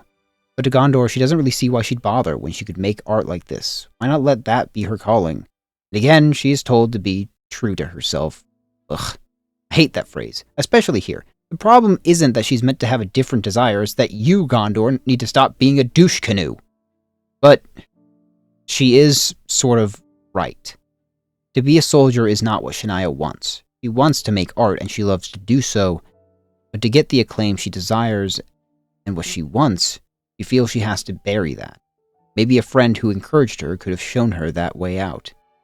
But, well, perhaps Gondor was too young or immature to see that. Although, maybe the story knows it, as even Shania doesn't recognize what Gondor did as expecting anything from her. There was one who did, though. Her father. When he saw Shania practicing with her sister's gun, trying to copy her footsteps, he told her to set it aside and offered her a brush instead. He didn't care about renown or glory, he just wanted her to be happy. And as Shania remembers that, she asks Gondor, if she hates her name so much, why not abandon it? Pick something new that she likes. But Gondor can't do that. It's a connection between her and her mother, even if she whines and moans about it. It's still the name given to her. She'll hold on to it, just like Shania could have done herself. While she disappears into the pale motes of Mobius, Gondor and Senna mourn. A friend, and one who could have been a friend. As her name is added to the remembrance stone, her mother still holds the disappointment Shania was. Even in death, her name is slandered by the mother who she could never measure up. But when Monica stands up to her, she is left scrambling like a coward. At least Shania had the backbone to rage against her lot in life. Senna's own part in this may seem small, but Shania was always meant to be a reflection to Senna, and her own story with Gondor in turn shows the differences in how they've grown. Senna brushed off the past, sought what makes her special, rather than clinging to anyone else's expectations. Senna wonders if a parent shouldn't naturally be closer to their child, to which Monica says that the mere act of being born from someone doesn't alone establish a relationship. A relationship is kept and nurtured. A child and a parent can be a powerful connection if that is done. Just like the future they want to build, it remains up to the individual. In the end, Shania was able to smile, as Gondor and Senna look on to build a future where she can do so again. In the Cloud Keep, the party goes looking for Nia, only to find her trying out an old outfit that is much more freeing and lets her move around better than her robes did. When, well, they're just there. Flustered and left in an awkward spot, Nia tries to compose herself and act all queenly. However, Noah pointedly wonders if she gets tired of pulling that act.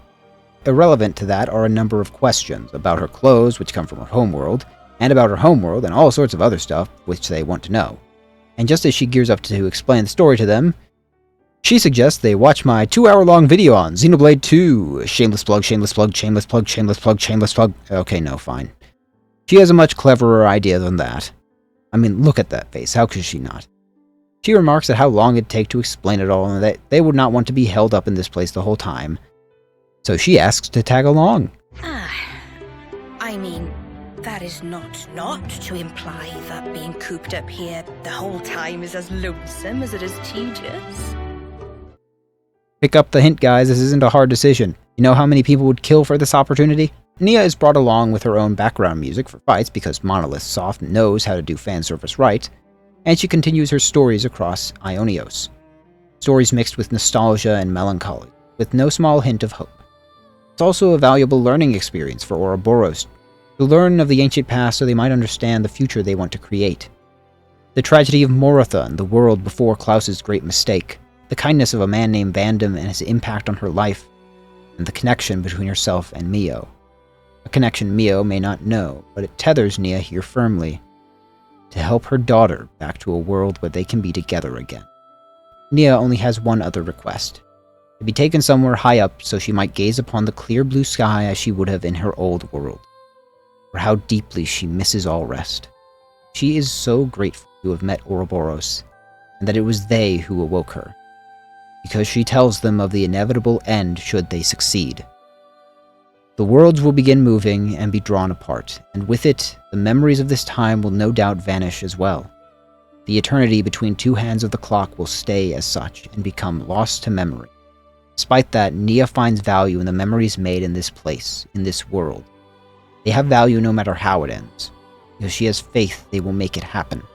But she's got one thing wrong. It's not they who will make it happen, not alone. She'll be there with them. Even should they be separated, Mio believes they will find their way together again. And when that happens, they want Nia to be there too, and with them till the end of this world. So, hand in hand, she will strive forward with them as well. By the way, you should totally hit that subscription bell down there. Do it now. Anyway, bye! With that settled, the final march can begin, as the fleet of the city sets into the sky and flies under cloaking to get near Origin. The fears and excitement of the moment building as with a leap of faith they plunge into the great sea's abyss. While Origin screams and churns the seas, Zed sees their approach and Origin shudders to life, and its shadow eclipses everything. In Origin's heart, Zed announces none will break the cycle as the ones who wish to prove him wrong fly full speed ahead. Origin awakes and fires out, scattering shots in all directions and even striking Kavesi and Agnian colonies that just happen to be there. After all, no need to worry about casualties that will only end up back in the flow. This is just the crescendo to scouring the world and beginning all again. A new Endless now, without the city or Ouroboros. To try the same thing again for a different result. The definition of insanity. But their potshots had a side effect. Because no one, not even those trapped in the web of lies Mobius created, like being shot at. And in this world, everyone's got a very big gun. Colony 30, Baldi's colony, sends a detachment to fire on Origin to possibly take the heat from them, but it's erased in seconds. More casualties can be undone in the Endless now, and if that is the case, perhaps the very idea of killing does not compute in the minds of a true Mobius. It's all just natural to them to give and take life. To end that cycle, to end that mindless death, they fire up all cylinders and crash right into Origin, punching through it layer by layer. The intrusion seems to slow down the shield and stop the vortex around Origin, allowing it and its Pharaonis-shaped front to come into view. The origin point of even the Pharaonises, they are made in Aionios. From top to bottom, metal imbued with the souls of two worlds, center of Mobius and Aionios, where every last inch is in some way Mobius. as the Sword of the End shakes and clatters, feeling the call from its creator, Melia. While they march inward and towards their dream, another lays sunken into despair. En's blade has changed, just as Noah's did, and Zed calls him to pull it and protect the eternity he fought for. When Noah and others reach Melia's holding place and see what has become of her, Noah feels his presence and hears his approach. This time there is no mocking, no false joy or arrogance, just wallowing depression and gloom, just like Noah looked in the prison before M's death. And what N sees, twisted in self-loathing, is a smug look on Noah's face, even while Noah looks on in pity. The grief that held N before is now intensified with the loss of M, a feeling of deathly certainty and an acceptance in the now. He stands drenched in sorrow that he thinks is the sum of existence. But M wanted more for him, to drag him out of that. She passed this desire on to Noah and Mio, but it will take more than pretty words to reach N, who's standing at a cliff face and prepared to drag them into the abyss with him. The sunk cost fallacy is a deadly thing. The perception that after so much given or so much lost, it's easier to just dig yourself deeper. You could try to climb out, but it's fear which holds a person back from it. Fear and regret. Two things that make up the Mobius N. A man who calls the people of the city who he murdered chaff, despite what he felt at Gondor's death. This was the only emotion he could muster for it. As people representing a future, they were not necessary for the endless now. But even then, he disregarded what Mio felt for them. And that snaps him. Looking at Noah, N can't help but point the finger. Self-loathing has never become more direct as he blames Noah for being unable to protect her. If he'd been stronger, if he'd pushed on, at a certain point it makes you wonder who he's talking to. This punishment N has bound himself to, the life of Mobius without M, drowning inside with the regret of the path chosen. The regret which split and formed Noah before him. Humans are, if nothing else, inherently regretful creatures, and N embodies that. He is the regret of a man who had to make a cruel choice. And by M's own words, not theirs, Noah and Mio are their hope.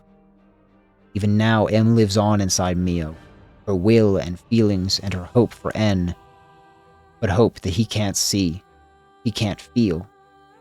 So how can it be true? All he feels is the weight of his life, the regrets of his past, and the despair for whatever remains. So he again endeavors to fight on, with his sorrow as his guide. What strength could a man draw from sorrow when compared to the strength one can draw from hope? He does indeed fight ferociously, but it's not mere power that defeats him. It's the words of M. Words Mio passed on. M wished for their time to last forever. Perhaps N was right to make the choice he did, but that time meant nothing because of who he was. Because he had become N, not Noah anymore. She wanted him to be Noah again, for him to call her Mio, not the Mobius titles he'd embraced. If that forever would have mattered, it had to have been as themselves.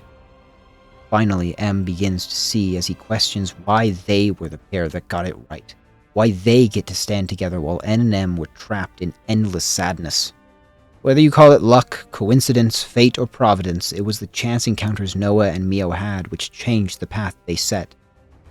N only ever had M. That was all he cared for. It was the focal point of his life. But Noah isn't like that. He loves Mio, but he has more than just her. Lance, Uni, Tyon, Senna, Riku, Manana, and every hero who has stood beside them all have changed him and pushed him down the path N didn't travel. Without them, Noah would have made the same mistake he did. But now he can choose to march on. Even if he doesn't live to enjoy it, it's his decision. And now it's N's decision. He has the power to move on, to protect the now and the future. M always knew that. Now, so can N. He can move forward again. I know that feeling, of being afraid to take the first step. I think many of us do. Being scared to step away from stagnation into a fearful unknown. Like N, like Mobius. There's a bit of it in all of us, it would seem. That is what empowers Zed and maintains his present, that steals the choice from others. But N has that choice, and he takes it. the path made clear for him as he and Noah finally find equilibrium, just as Mio did, and vanishes as he recombines with himself, and they are whole.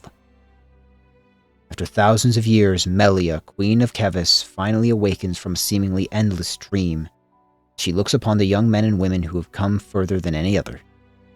She watched them all through the eyes of the puppet made to watch as a punishment by Zed, who she reveals to be not a person, but the embodiment of a concept, of a feeling.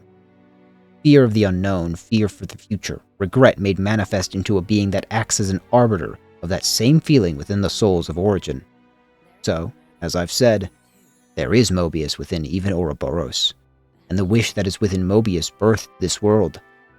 Though it may seem that all would be false, stuck in this conceptual reality as it is, all they've experienced has been no mere dream. It's been real. Every moment and thought and feeling, and even the lives that should not have been, the lives of the city, all of them are real. Ouroboros and the Sword of the End are shaped by the will of the wielder and can make real the future they want. So, Melia entrusts it all to them. With all said and done, Melia departs from Origin and gives one last nod to her apprentice, before leaving to free her soldiers of Kevis from the tyranny of the Flame Clock. There is now one last story to tell. Melia's. Technically, it's post-game content, but it's canon, so deal with it. In Kevis Castle territory, Melia is re-establishing control over the castle as Ouroboros pops by for a visit. Don't worry about the whole Origin thing, that'll be fine. Not like Zed will do anything. But as they're heading in, Melia is heading out and trying to ditch her guards. Melia has been trapped in Origin for so long and longs to see what life is really like for the people of this world, especially her people of Kevis. She needs to see it all with her own eyes and without any guards to attract attention. So Noah offers to be her escorts. Melia knows better than anyone that the future is carried by everyone, so despite her aide's objections, she agrees to travel with them and see what is needed across Aionios. In this case, those places are Colony 9, the city, and the Agnian Castle. All places are strained by the prolonged attack on Origin. Wait, is that the explanation? That the attack on Origin is more like a siege than an outright battle? I'll accept it, but only because Melia is involved.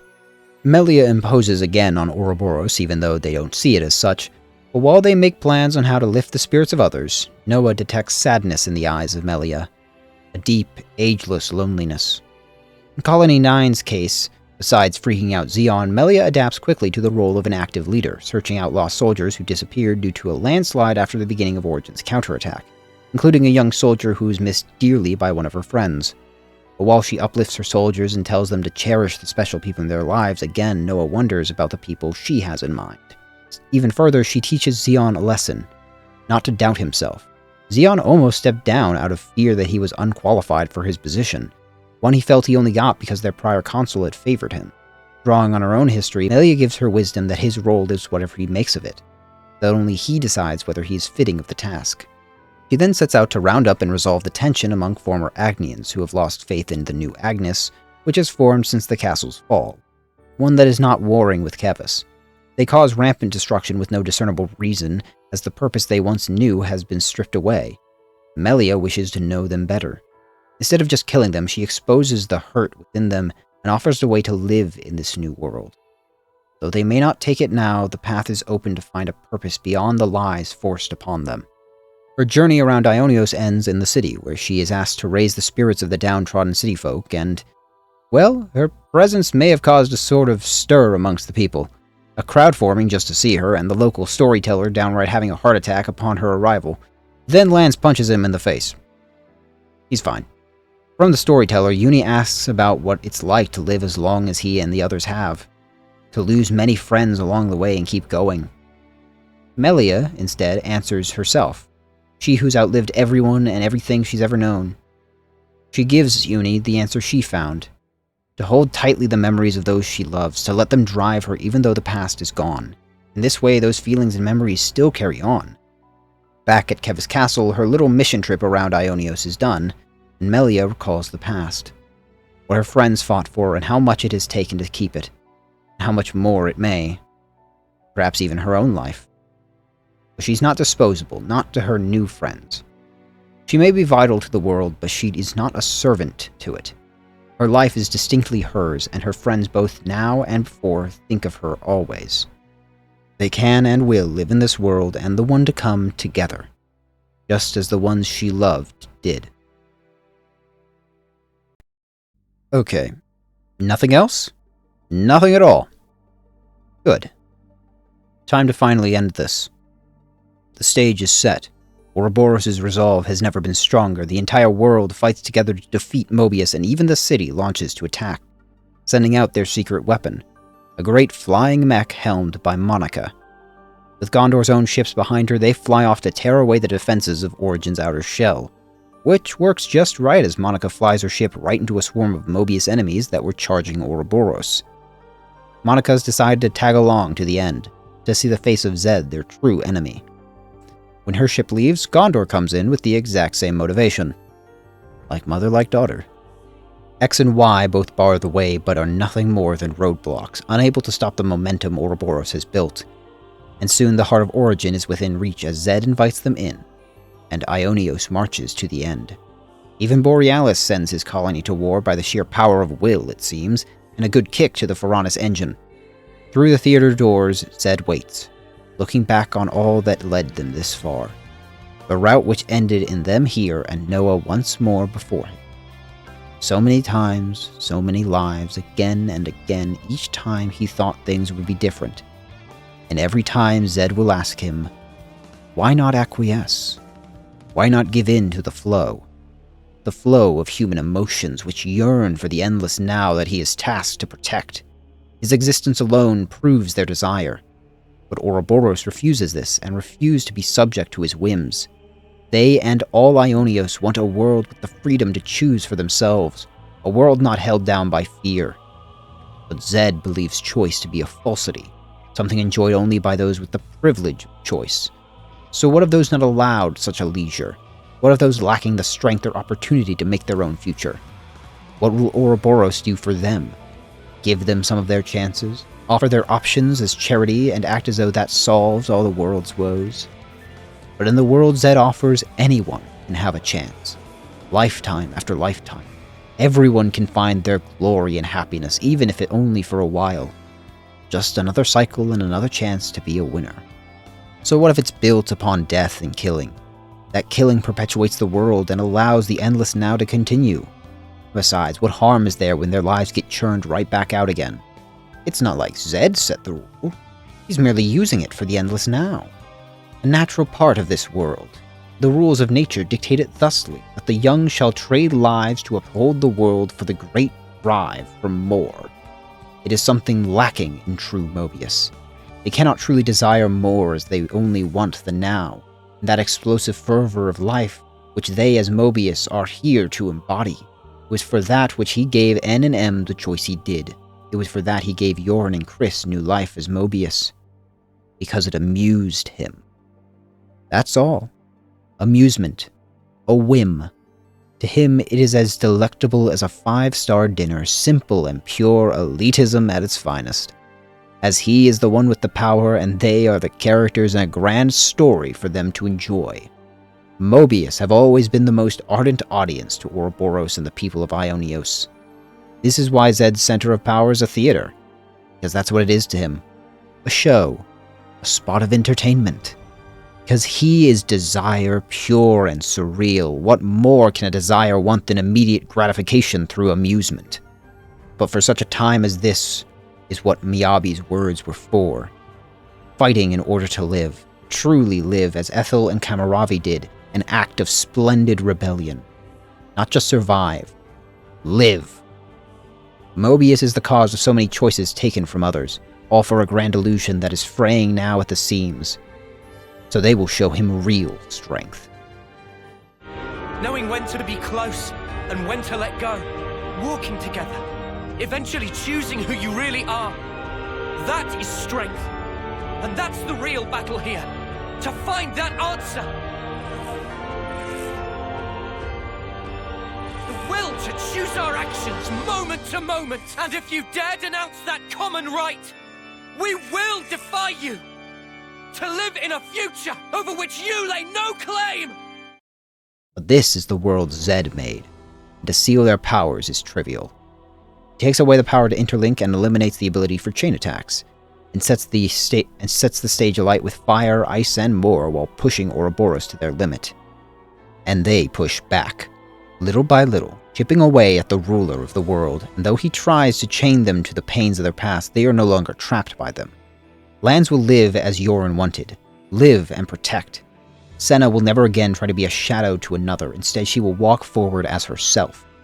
Uni won't live in the past, she won't be controlled by fear for it. This is her time to be alive. Taion learns from the past and grows, recognizing that to do so he must go on and better himself. Noah has come this far, remembering the hopes and dreams of every soul he sent on. Every life that wanted only to truly live is with him now as they fight for the present and move on to the future. And Mio has seen with her own eyes the desire in the people of this world. And even within some whom Mobius held captive, the desire for fear not to hold them, for hope to finally rule this world. Each declaration shatters the chains holding them back, and Zed's sway over them falters. So Noah cracks the facade, as Zed can no longer hide from the world. They are overcome in a swirling abyss of souls, the very self of Mobius churning around Origin. And this mass of Mobius asks, why? Why set things forward when the end of all things could come? Origin may not work, and if so, then all life will be erased. But Noah turns it back. How can he be so certain? The possibility exists that Origin will work, and the future will be bright. But no, Mobius only needs the now, this moment of eternity, and it will claw and kick and scream to keep it, as Origin at last unfurls, its shell shaving away and a behemoth of a machine forming around the central mass where Ouroboros faces Mobius. This machine, Mobius's last defense, fires upon Aionios, burning every faction all the same. Kevis, Agnes, the city, none are safe.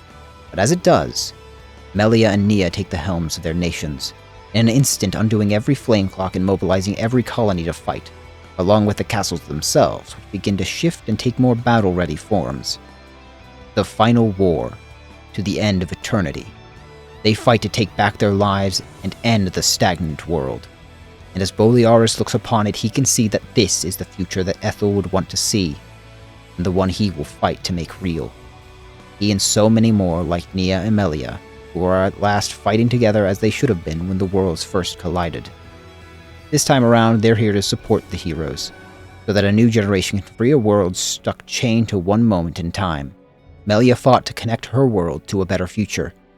Nia fought to free her world from the past, and now, down there, 6 young people fight to let the present move. Fighting against the truest Mobius there is. Themselves, the bit within each person that longs for time to stop, staring them all in the face. They will resist this weakness, and they will resist Mobius unto the very end. A force that only tries to divide them, even splitting the party itself between the 2 shades of itself, X and Y. Still, they are not alone. Not now or ever. As Melia breaks open a way and sends in some friends. Every life they've touched comes back to help them. The heroes they've inspired to seek the future come to fight for their own, to shatter what divides them all. Mobius's will. This includes the queens, who descend to fight once more to undo despair and make way for hope. And, as I was able to do in my own game, with the final swing of the Sword of Origin, Mobius's will is weakened, but not yet broken. The fears of not just 1 but 2 worlds worth of people lash out and swallows them, the fear of tomorrow and what may lurk in the beyond. They do not want to continue, whether it is forward or backward. They do not want to change this status quo. Mobius declares that all that exists is the self, and as such, only oblivion can bring about the cure for despair. Self-destruction. Nihilism at its finest. So like a child, rampant and irrational, the embodiment of all human desire for fear and stagnation throws a tantrum in its refusal to let go of the now. But a desire could never be cut down by a sword or by words. The only thing that can kill this desire is one born from the very same feeling. Regret, despair, and fear. N and M exist now still within Noah and Mio. They allow Mobius to persist because that feeling which is Mobius is part of their being. It cannot be undone. But they can be. It was natural to wish for forever, but that feeling draws itself to that which shackles the world. So they will let it go. Of their wish, of themselves. Noah and Mio try to let them back in, to let them walk the world with them so they can finally be together as themselves. You could finally be here together. Such kindness. Your eyes, they brim with it. I ask myself, were our eyes the same on that day?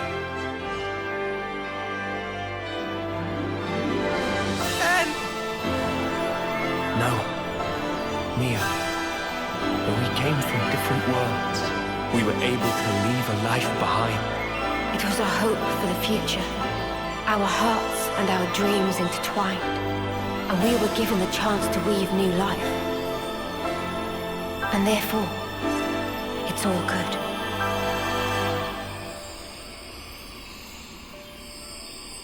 Believe in yourselves. All of you will certainly reach heights that we were unable to. You guys can surely make it. You can take our place in the future.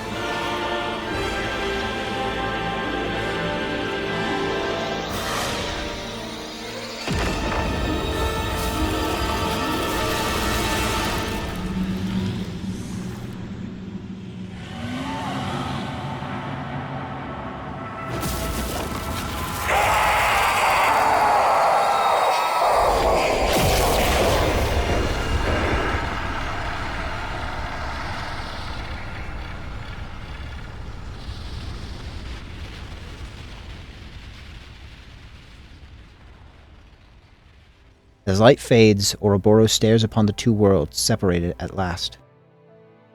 Mobius created Aionios to protect it. That protection required stifling control that restrained those within it. It's natural to want to control things, to want to hold on to this moment, but to deny change altogether is wrong. Denying yourself and the feelings of that time even more so. It's a tempting feeling, though, as the queens know. Though it is not what they want, the choice remains open to them. They could take that mantle, bear the title of Mobius, and uphold this world if they wanted. And Noah has to think of it. So many want this life to continue. They've crafted whole communities, cultures, and friendships. Every life of the city would be impossible in the separated worlds, even if their souls still are real and could be reborn into them. It's not a certainty. They make this decision for everyone else. How are they any better than, say, a would-be god? A deluded old fool, a self-destructive coward, heartless machine, or even the very souls of humanity. But here and now they have to make a choice. To choose nothing would run antithetical to what they've done up to now. Besides, what they want is inherently something all people want. To have a world where anyone can choose. A world where everyone has the power to live with free will. Whether a simple mechanic, a big-hearted wanderer, an orphan salvager, a hot-headed hero, or a group of unlikely friends. The answer is simple. To walk on. To take those first steps as the virus is scrubbed clean from the origin, and the process can finally begin, and a new dawn arrives. In the aftermath, Noah takes a solemn moment to thank that which got him this far. Lucky Seven and the Sheath of Ouroboros. Without them, the man who never wanted to fight could not have fought for this peace. Now, though, he does not need them, as he gives them one last good look and says goodbye, by yeeting them as hard as he can. I hope Fiora and Numa can swim like that. Then, Noah finally says thank you to Mio for standing here all the while. Both needed each other to get this far, and now their dreams were made real from it. Similarly, Lance and Senna were invaluable to each other, pushing each other to be better and becoming great together. As the world pulls away, they won't be able to be together anymore. No matter how or where, they'll be thinking of each other. Meanwhile, Taion gives the smartest gift possible. An herbal tea recipe made of leaves from Uni's world and on paper from her world. Meaning, even if the worlds separate, Uni can still enjoy Taion's tea. A pretty nice gift for Uni's fourth best bud. Which, though Taion doesn't realize it, is a pretty good metric considering Uni's lucky number is 4. Also, dual masterminds Riku and Manana are having a messy goodbye and reminding everyone that the clock is ticking again. For the first time in a long time, as friends from Agnes, Kevis, and the city look on, except Triton, because he probably died when Mobius did. Now I feel sad. Still, one more goodbye is to be had. Still, even if we're worlds apart, I swear I won't. I won't let go. Not ever. I'll always be with you. Our feelings, forever interlinked. Wherever we are. Yeah. Wherever we are.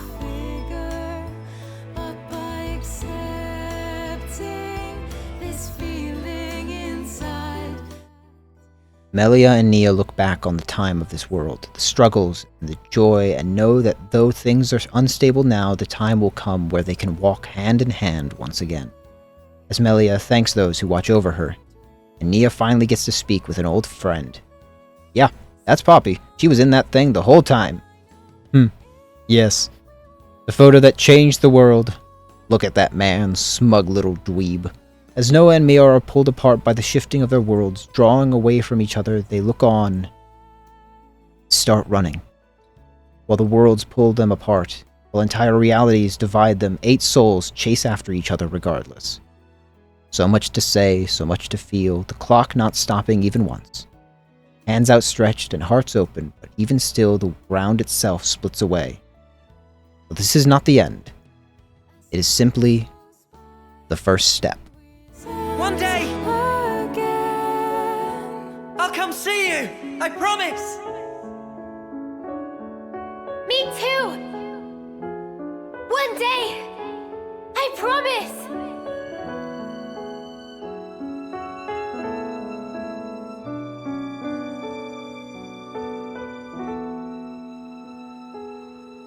This is the truth of our world. Memories melt in the morning light, and then a new day begins. Roads stretch out before us. So many paths. Which do you choose? That's up to you. Sometimes you might run astray. You'll stop, maybe cry in frustration. But you know, that's all right. For the roads, they go on without end. So look up, face forward, toward your chosen horizon. And just walk on. As the morning sun rises, my lingering memories fade. I no longer see your silhouette. It's too far gone into the haze. But hey, it's all right. I won't forget you. Not until we can meet again. I swear it. Somewhere in the world of Bionis, a clock ticks forward. A young boy blinks in the evening sun and feels the memories he just had vanish as 3 friends urge him to follow. But just as he does, a familiar song touches his ears and heart and draws him away to another chance encounter. Xenoblade Chronicles 3 is, without a doubt, a masterpiece in so many ways. The first 2 games are near and dear to me, but the third knocks both of them on their backsides. From characters to story to emotions which are wrung from my cold, pale heart, it's easily established itself as my second favorite game of all time. Yeah, I spoke this long about my second favorite game of all time. Though to be fair, it trades places with my first favorite just as frequently. What is my first favorite? Well, those who know my previous videos from before I started getting big might know. But for you newbies, you'll have to figure it out. In the end, a dystopia is defined as this: an imagined state or society in which there is great suffering or injustice, typically one that is totalitarian or post-apocalyptic. So in conclusion, yes, Aionios of Xenoblade Chronicles 3 is indeed the perfect dystopia. And if anyone ever tells you another story does the whole young people take down a dystopia better, laugh at them and point them my way. I'll set them right. Trust me. Truly, from the bottom of my heart, I thank you all who've come with me on this journey so far, and I hope to see more of you as time goes on. Remember to like, comment, subscribe, share the video around, all to help this video and this channel grow to even greater heights. If you want to help me further devolve into manically talking about every video game known to man or god, please do so. It all helps tremendously. A shout out to all my lovely patrons, including my newest patrons, Elok Snave, who it is said if you say their name 3 times in front of a mirror in a dark room, they'll appear and do the sickest backflip you've ever seen. Aionios Stone, who found a magic genie that gave them any wish. Obviously, they wished to be able to replay all the Xenoblade games for the first time again, which consequently resulted in them using their next wish to do the same thing afterwards. Now they're trapped in a loop of playing the entire franchise for the first time. Honestly, I envy them. An Elemental Cafe, who realized that for there to be a watermelon, there must also be an earth melon, fire melon, and air melon. They then proceeded to track down these elemelons and created this dankest smoothie you have ever tasted and named it the Avatar State. Patreon and memberships are for if you want to directly support me or my work and to help me keep pumping these out more regularly. If you do, you can gain access to insights into my work, sneak previews or even whole videos hours or days earlier than YouTube, and access to a private Discord server where we all can hang out in a quiet corner of the internet. Every contribution pushes me to be able to make this a much more stable job for myself and in turn allows me to dedicate more time to it. So thank you all especially. Now remember, say it with me. I am the Hearth Guy, and I will see you all next time around the hearth. You know, if I had a nickel for every time a white-haired autocrat tried to create a meritocratic society before proceeding to try to conquer an entire continent and abolish a religious organization that worships a goddess, I'd have 2 nickels. Which is way too many for such an oddly specific example.